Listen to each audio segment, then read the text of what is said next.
Remember a couple of weeks ago, this image turned the Queensland election. This image turned a nation's hearts. A young woman by the name of Sarah is a Queenslander. You know the story by now. This is what she had to wear to see her father's dead body.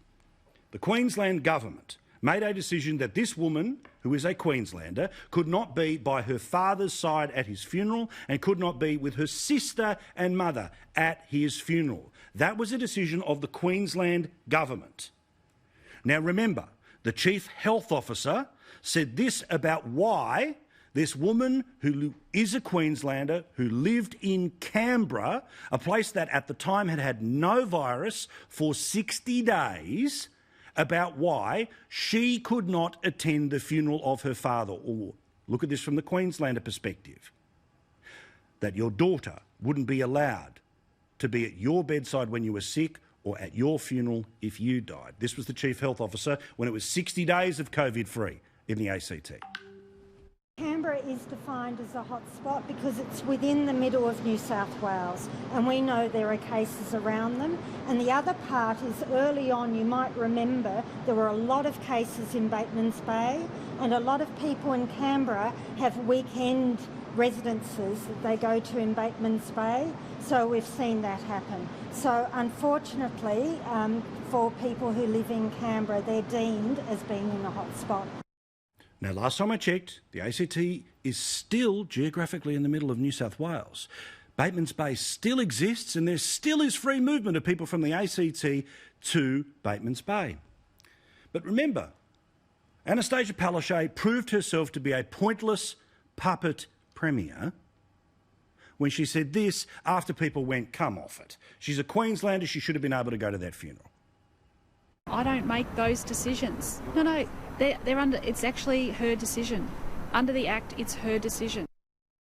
So you remember that story from a couple of weeks ago.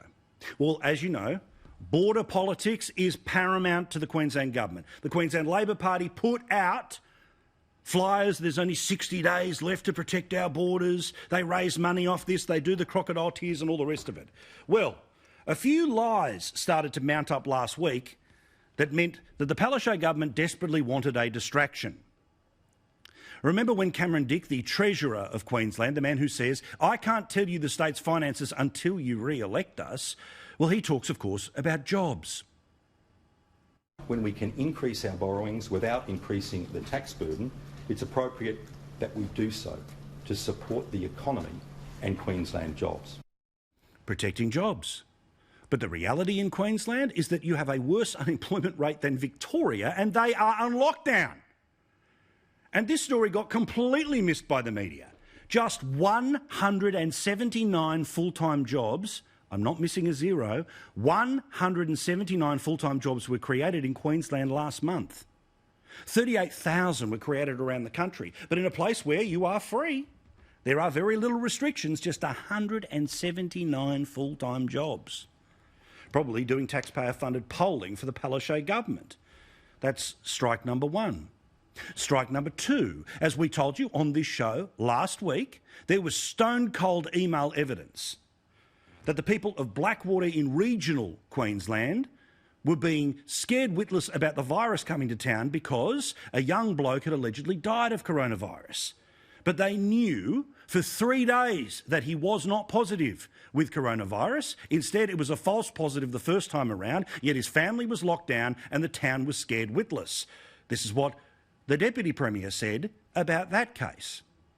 Throughout this entire pandemic, but particularly that week, I was very honest with the information that was to hand with us each and every day. As we showed you, Wednesday is when the first positive test came back. Thursday and Friday, they were multiple tests that came back negative. Email trails, which were exposed by Channel 9 in Brisbane last week, showed that the Chief Medical Officer, the Chief Health Officer, Dr Jeanette Young, the same one who says that a hotspot includes the fact that the ACT is still in the middle geographically of New South Wales, the Deputy Chief Medical Officer who's more than happy to toe such a line. It was proven that they knew on Thursday and Friday but said nothing. They were forced, and only forced by the hand of the coroner, to actually come out and say something. They let things go for 72 hours. So what a surprise, the government was looking for a distraction. And then here comes the third reason for a distraction. Front page of the Courier Mail, when it was alleged, and I believe proven, that Anastasia Palaszczuk was saying one thing about self-isolating when you've got things like coughs and colds, and doing the other, which is going to funerals of Labor legends and doing press conferences every day. What a surprise that there was an announcement to change the subject, to take your eyes off the ball of 179 jobs. The Chief Medical Officer deliberately was not telling people the reality that the youngest person to test positive to coronavirus in regional Queensland had not done it, and the Premier was doing the wrong thing compared to her own words. So guess what announcement was made on Friday to change the subject? And we are absolutely satisfied, due to the health advice from the Chief Health Officer, that there is no risk from ACT residents coming into Queensland and Queenslanders going to the ACT. I'm sorry? Hang on. Well, literally a week earlier, this girl couldn't go to her father's funeral because she was from the ACT. A week later, nothing's changed in the ACT. It's still in the middle of New South Wales. There's still been 0 cases for now 70 days. It's all political, and you know that. Now, I am not saying that you need to open the borders so I can go on holidays, but you need to make sure that people like Sarah can go to your funeral, that your kids can get across a border to be able to be with you when you are crook. This is not about keeping you safe. It's about them keeping one issue front of mind while lying to you about unemployment. Unemployment is down. 11,000 casual jobs, yes, in Queensland, but only 179 full-time jobs. There's a lot that's wrong in Queensland. I think you all know what the answer is.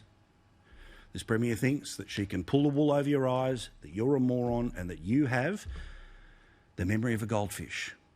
Well done, Premier. That might be what you think, but I'm pretty sure Queenslanders, they know when you're bullshitting. And you have been BSing for Australia. Less than 40 days to go. Flush this mob, get the domestos, and